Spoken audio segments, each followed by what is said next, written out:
All right, gonna do Anne of the Island 03. Make sure I put it in its correct folder. I don't know why these are sorted the way they are. Need to finish editing the last chapter of Anne of Avonlea so I can move that off my iPad or my laptop. Try to keep everything. So for audiobooks, for podcasts, once I finish the book, I move it on to an external hard drive. For audiobooks, I wait until I've uploaded it to the author or the publisher. They've approved it, and then it's on Audible, because once it gets approved by the author or publisher, it goes through like 2 weeks of quality control, like waiting for them to approve it. And so I wait until it's like totally 100% approved and for sale, and then I move it off. I have quite a few books right now. I'm waiting for author approval and a few that I'm waiting on quality approval. So I've got quite a few books on my laptop, audiobooks that need to go. Chapter 3, Greeting and Farewell.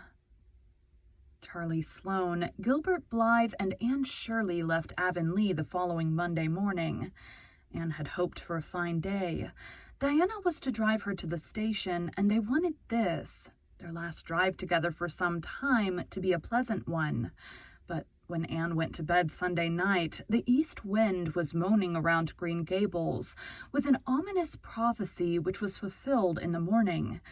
Anne awoke to find raindrops pattering against her window and shadowing the pond's gray surface with widening rings. Hills and sea were hidden in mist, and the whole world seemed dim and dreary.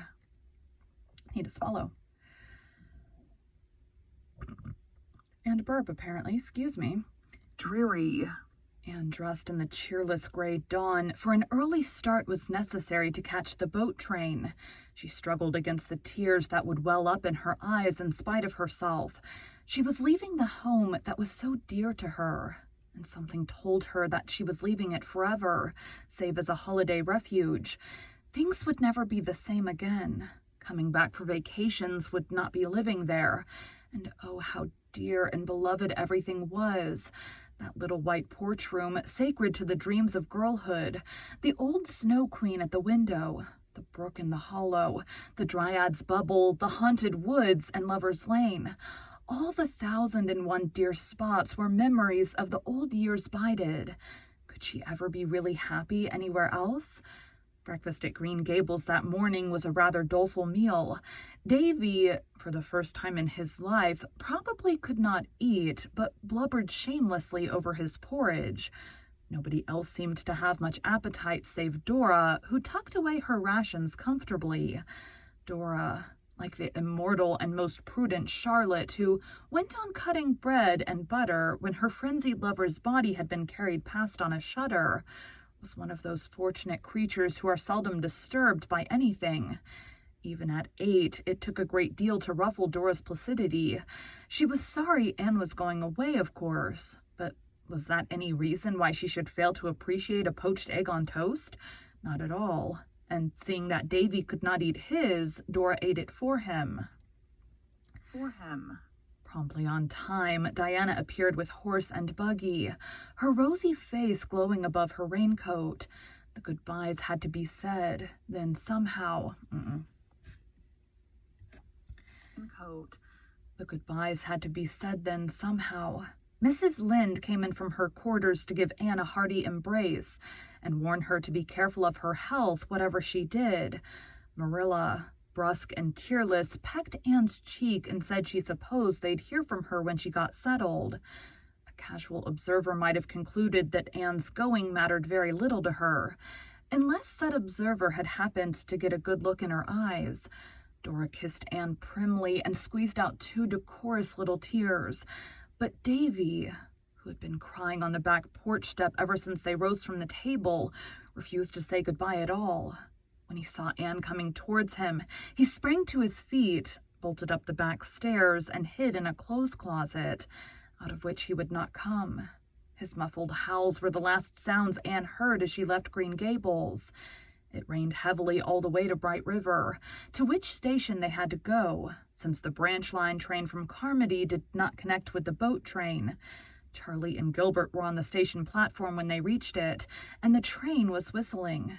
Anne had just time to get her ticket and trunk check, say a hurried farewell to Diana, and hasten on board. She wished she were going back with Diana to Avonlea. She knew she was going to die of homesickness. And oh, if only that dismal rain would stop pouring down as if the whole world were weeping over summer vanished and joys departed. Even Gilbert's presence brought her no comfort, for Charlie Sloane was there too, and Sloanishness could be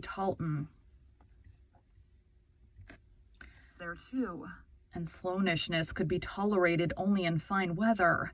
It was absolutely insufferable in rain.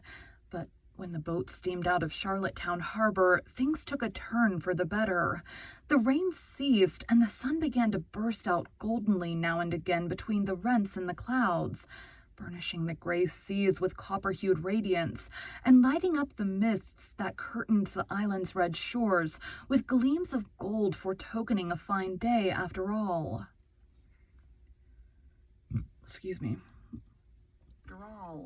Besides, Charlie Sloane promptly became so seasick that he had to go below, and Anne and Gilbert were left alone on deck. I'm very glad that all the Sloanes get seasick as soon as they go on water, thought Anne mercilessly. I'm sure I couldn't take my farewell look at the old sod with Charlie standing there pretending to look sentimentally at it too. Well, we're off, remarked Gilbert unsentimentally. Yes, I feel like Byron's Childe Harold, only it isn't really my native shore that I'm watching, said Anne, winking her gray eyes vigorously. Nova Scotia is that, I suppose, but one's native shore is the land one loves the best, and that's good old PEI for me. I can't believe I didn't always live here. Those 11 years before I came seem like a bad dream. It's 7 years since I crossed on this boat, the evening Mrs. Spencer brought me over from Hopetown. I can see myself in that dreadful old wincey dress and faded sailor hat, exploring decks and cabins with enraptured curiosity. It was a fine evening, and how those red island shores did gleam in the sunshine. Now I'm crossing the strait again. Oh, Gilbert, I do hope I'll like Redmond and Kingsport, but I'm sure I won't. Where's all your philosophy gone, Anne? It's all submerged under a great swamping wave of loneliness and homesickness. I've longed for 3 years to go to Redmond, and now I'm going, and I wish I weren't. Never mind. I shall be cheerful and philosophical again after I've just one good cry. I must have that, as a went, and I'll have to wait until I get to my boarding-house bed tonight, wherever it may be, before I can have it. Then Anne will be herself again. I wonder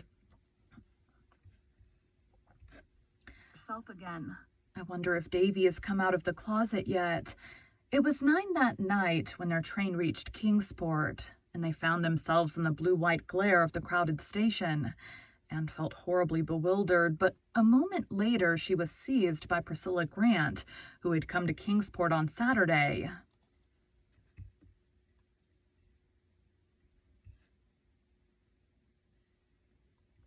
If a kiss could be...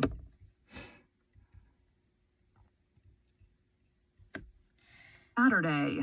Here you are, beloved, and I suppose you're as tired as I was when I got here Saturday night. Tired. Priscilla, don't talk of it.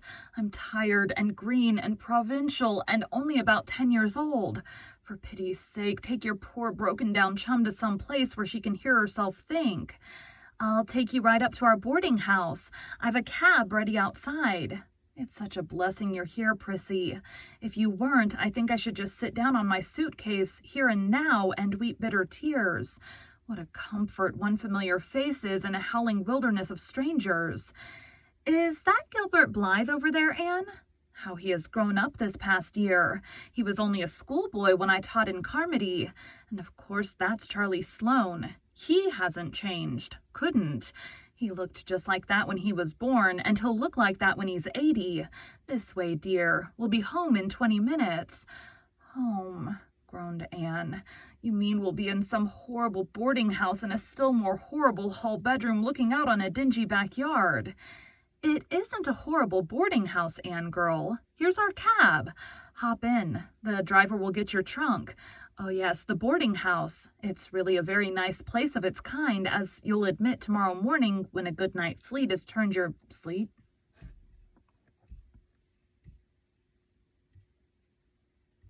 It's really a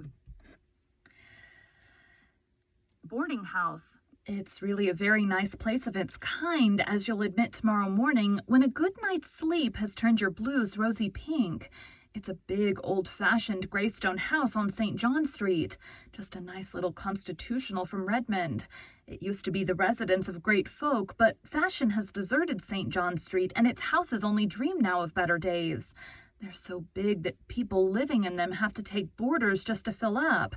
At least, that is the reason our landladies are very anxious to impress on us. They're delicious, Anne. Our landladies, I mean. How many are there? 2. Miss Hannah Harvey and Miss Ada Harvey. They were born twins about 50 years ago. I can't get away from twins, it seems, smiled Anne. Wherever I go, they confront me.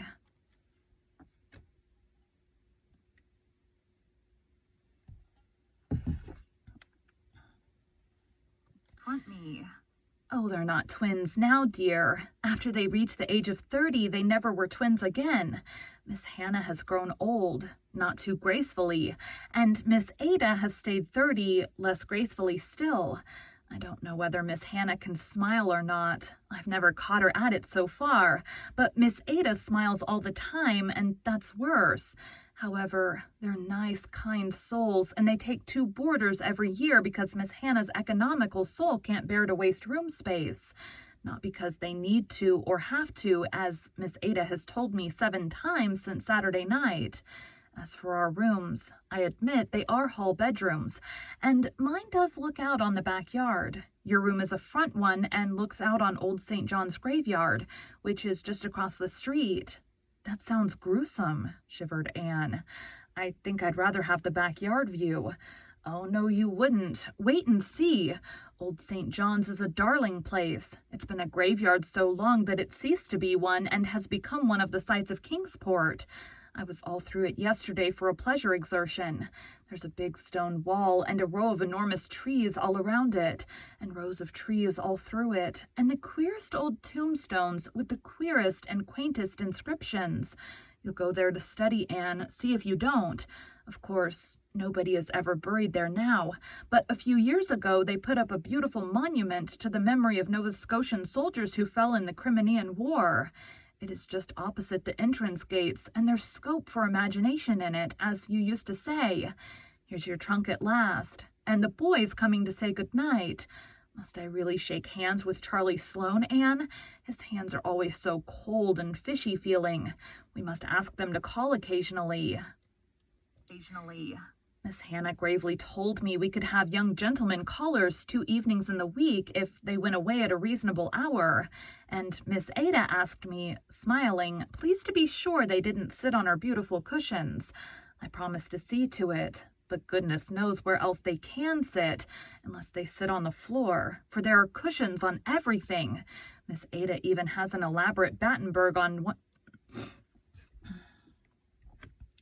Everything. Miss Ada even has an elaborate Battenberg one on top of the piano. Excuse me.